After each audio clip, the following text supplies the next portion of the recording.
What's up, everybody? Welcome to Podcast Now Plus. I'm Alex, and in this video, I kind of wanted to just ramble about this gaming season and that it's almost over. So buckle in, if you enjoy these kind of videos. If not, I'll see you, on the next news video. But I thought this would be a good time, right? Because we're almost out of it. This is, Like a Dragon just came out, and I'm sure by the time you guys are watching this, I am head deep into that game.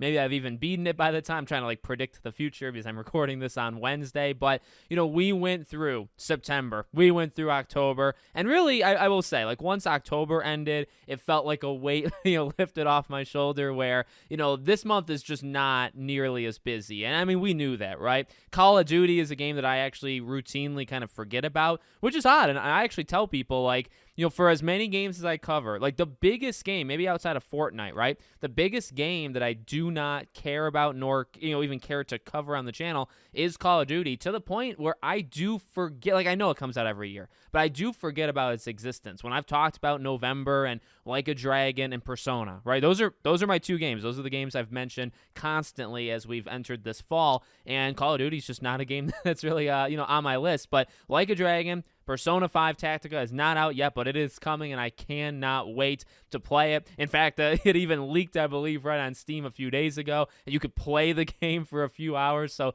that was a lot of fun. And then, as I keep saying, December is really just Avatar, and it's a long break up until mid-January, late January with Alone in the Dark, and then we start getting into the Tekkens of the world and so on, and so Infinite Wealth, I guess, right? So this is a time to breathe, and I kind of just wanted to reflect a little bit that we did it. We made it through arguably, one of the busiest falls I've ever, experienced. And, honestly, everything kind of played out the way I thought it would. Not to get cocky or pat myself on the back, but in my mind, I kind of imagined the fall like this. It would be nonstop. It would be insane. And some games would naturally kind of just fall under, not, I don't think under the radar is the right term, but it just wouldn't register on my map. And by that, I guess I'd mean I'd play the game, I'd give it one shot, and then I just kind of move on from it. And there's even actually a second part, games that I also knew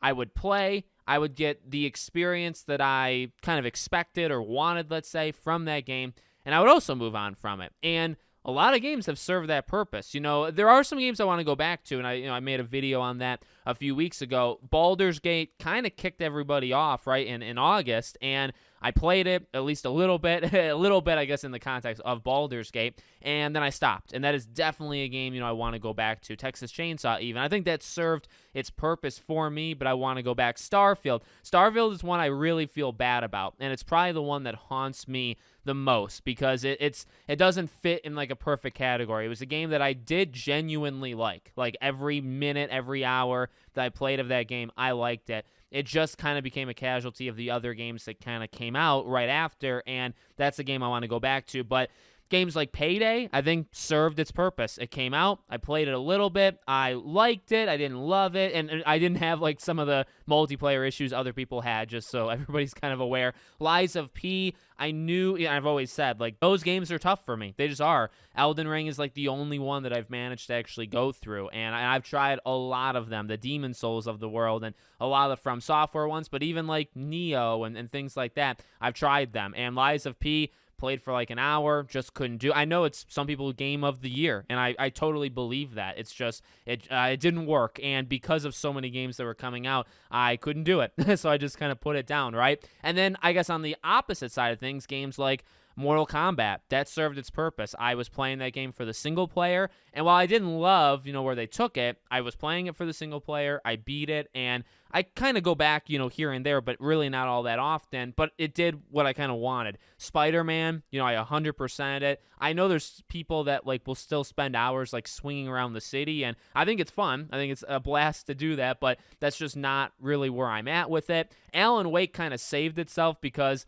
Alan Wake was a game that in a way, I guess I thought there would be, I would go back into it for some, second playthrough or something. I'm actually going to wait because of the new game plus. So that kind of saved itself where I got everything I wanted out of that game. It's my game of the year. And then I would have maybe expected myself, say, like a month before, I would have told myself, Alex, you're going to beat it, but then you're going to have to, like, play it again, right? So just so you don't miss anything. Well, I'm sure I missed some things, but I'm planning on going back when they add New Game Plus, so that kind of gives me an excuse to put the game down and play it later. Even games like Ghost Runner 2 that I thought I would miss out on, well, actually, I mean, they saved the day. They gave me a code, so I was like, okay, gotta do it immediately, and I did. And I'm really happy that I was able to play Ghost Runner. And yeah, some games fell where I kind of like skipped them, and I'm going to go back to them. Like, I didn't buy them in the first place, I guess, right? Super Mario Bros. Wonder is probably the biggest one. I got a couple, I guess Star Ocean is a second one. Those are 2 games in the fall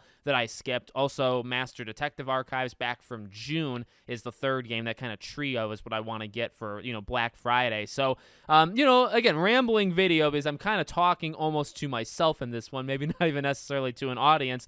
I'm happy with, like, how I did. I cover so much, I play so much, and beyond that, like, I want to play. It's not that, like, I'm forcing myself to cover, and that's, I guess, a whole different discussion, but I genuinely like different kinds of games. So the fall got me very excited, but then I kind of put pressure on myself, and then I think of it from the channel perspective, and it's like, yeah, there's going to be a lot of games fighting each other all at the same time. And, I kind of, like I said, I kind of thought this would happen. I thought there'd be games like Payday and Lies of P where I play it a few days and I'm done. I thought there'd be games like Mortal Kombat where I would see it through, or SpiderMan, right? Those are probably 2 good examples of that one. See it through, and then you're done. There's nothing more kind of there for you, at least in that moment. And that's kind of what happened. And there were some surprises, I guess, here and there. Baldur's Gate, I didn't really catch on to until like July, somewhere in the July period. I really started to get excited for Baldur's Gate. And again, Starfield, I feel like is, again, the one that really doesn't fit in a category because I want to go back and I had a good time. So it's not a game that I gave up on. It's in a weird spot. Definitely in a weird spot. Cyberpunk would probably be another one where I've said I want to go into that. And I still might in that December, January period. There's a lot to play, though. A lot to play. But I am happy because although I'm talking about that August, September, October period, we are largely past that now. We're in that territory where I can take my time, even though I probably, am not, thinking again in the future. I'm probably just going straight through The Man Who Erased His Name, and that's the way I want. I want to see the story. I want to see our man Kiryu back, so I'm sure I'm head deep into that. Persona 5, I'm really, really excited for, and then even Avatar, I'm excited for, and then beyond that, the backlog of games for my 3rd channel, Back to the Past, backlog just games I skipped over entirely, like Mario or, Master Detective, stuff like that. And then games that I left, Baldur's Gate would be a good one. Even Texas Chainsaw, Starfield, those would be games as well. So those are games I need to get back to. And you can't really go back to them when you got like 10 new releases a month, right? But now, okay, the next like month, actually really from now to mid-January, it's just The Man Who, for me, it's The Man Who Erased His Name, Persona 5, and Avatar. And that's it. And that's very reasonable because Persona 5 will be long for sure, I assume. Maybe not even that much. Maybe like 20, 30, 35 hours. And Avatar, probably around the same thing. Like a Dragon, I believe, is less based off what I've seen. So I can take my time or not, but they're not like super long experiences. And then I can start cleaning up what I left behind, missed entirely, all that jazz.